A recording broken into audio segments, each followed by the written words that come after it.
Alright, now that we've seen how to register for a Working Systemically survey coordinator account, and we've gone through how to customize the survey and invite participants, we'll take a look at how to access and read the reports. I've logged on to the survey coordination website using a different account, and in this particular account there's two cohorts on file, and one of the cohorts has not yet received any responses, while the other cohort has received 115 individual responses to the survey. So now that we have data in the system, we can view our reports, and the reports can be viewed in many different ways. The first way that we're going to look at is the Cohort Report that summarizes all of the data received from all the participants into one report. You can view that report either with pie charts or bar charts as the data visualization, and you might want to consider which format works best for your needs, as you can copy these graphics into Microsoft Word and other documents for reports that you might be writing. So let's take a look at the Cohort Report with pie charts.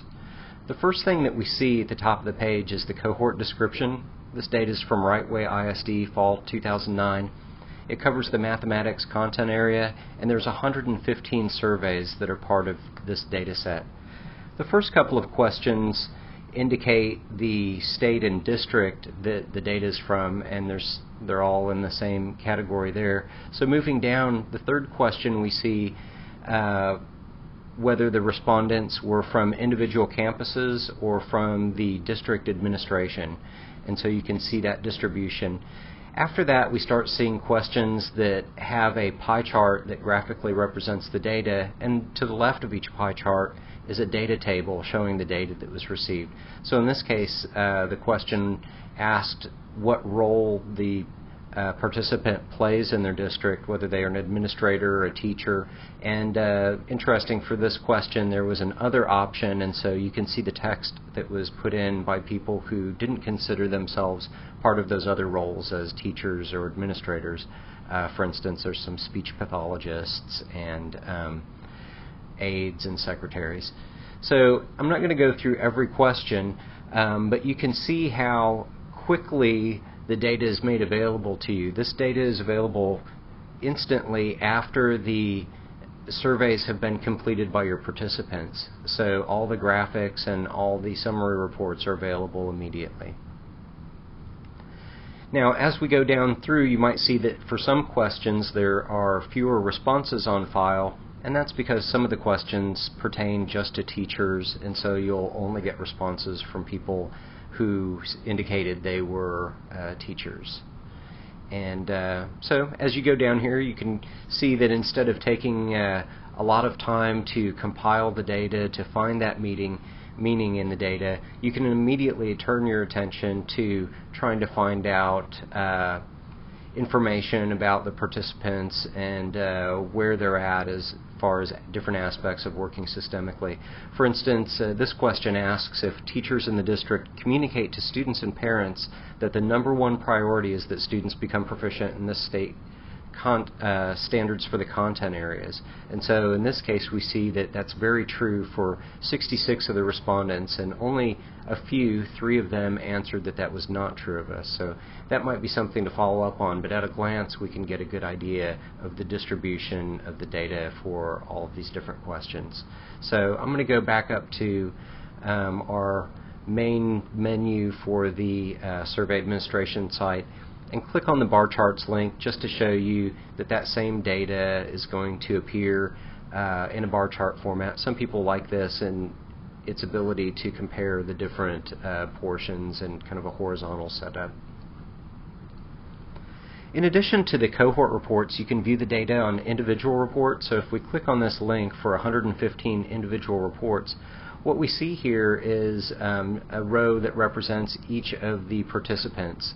And if we click this link, we could actually go through and view the same report we had seen at the summary level, but it just has one participant. So what I find interesting is actually at this level to look at the coding of the individual numbers. We have a legend here which color codes the different responses from 3, which is very true, down to 0 for don't know. And it's interesting to see how the overall average for the cohort might be affected by individuals and their responses. For instance, this particular person on this row, we can see answered it was very true of us to every single question on the survey, whereas this respondent answered they don't know about all but one of the items. So you could actually click through and see, what was that one item that they had answered, and in this case it was that a variety of instructional resources for the content area are provided by leaders to teachers. So they were able to answer that question, but the rest of the questions they answered that they don't know. So going back to our main menu again, we've seen our cohort reports and the individual reports, and now we get to probably the most flexible area of viewing reports out of this data set, and that is to view reports on subgroups. We used the setup subgroups earlier to set up subgroups for this particular cohort, and for this cohort the subgroups are that they're part of administration or they're from various campuses, Crabtree, Drumbeat, and Appletree. And so by viewing data for these subgroups, we could view different slices of the data. For instance, we might want to see the data that's being reported just from the campuses and not the district administration responses. So if we select those items and then choose to show the subgroup report in a single combined format, and I'll show you the side-by-side comparison format in a second, but right now we're going to look at the combined report. What we see at the top of the page is the cohort description again, because you might want to print out this information. So we want to know that the subgroups that are included in this report are Crabtree, Drumbeat, and Appletree. And then as we go down the page and we start looking at the data for the report, we can see the data just from the campuses versus we could go back and do a similar report with just administrators, and then we could compare the charts to see where there was differences of opinion in their responses from the different participants. For instance, we might want to see how the campuses thought about leaders in the district providing teachers with access to various resources versus the administration. So once again, the main point here is that you can collect a wealth of data and have immediate access to looking at meaningful pieces of information that might help you change your practice. And all of that happens very quickly compared with collecting the data yourself and analyzing it. So the online system provides a lot of advantages in that regard. We were looking at our reports for subgroups, and the other thing that we could do here is we could do a comparison report. Let's say we could just compare all 4 of these different subgroups in a side-by-side comparison. So when we get to this side-by-side comparison, once again we see the different groups that are included, but when we get down to our graphs, we see some very dense information displays that display a lot of information in a very small area.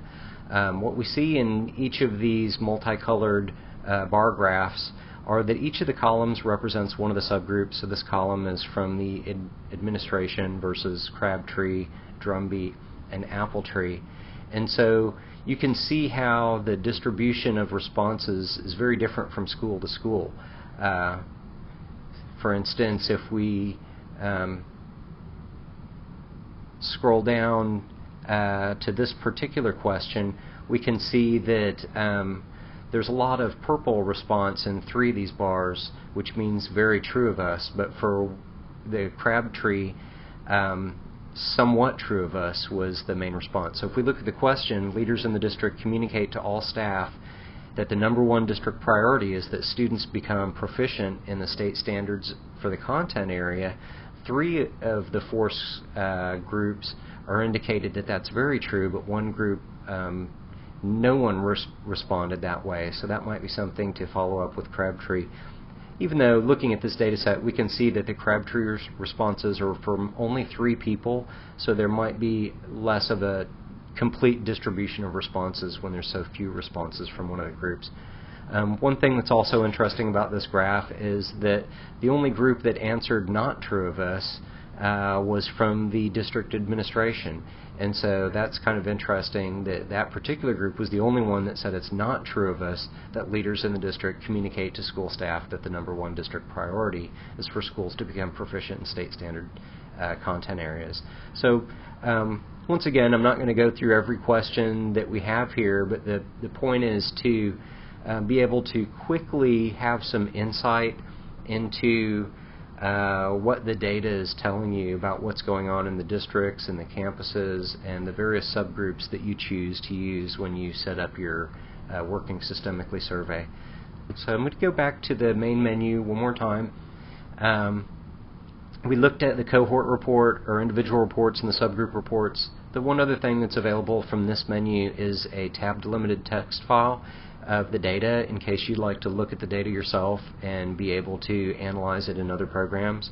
So if you click this link, you'd get a .xls, which is an Excel file format, downloaded to your desktop, which you could then either analyze in Excel or import into another data analysis application. I'd like to thank you for watching this walkthrough of the Working Systemically survey coordination website. If you have any other questions, feel free to contact me, Brian Litke, in the communications office at SEDL. My email address is webmaster@sedl.org, or you can contact me at 1-800-476-6861. Thank you.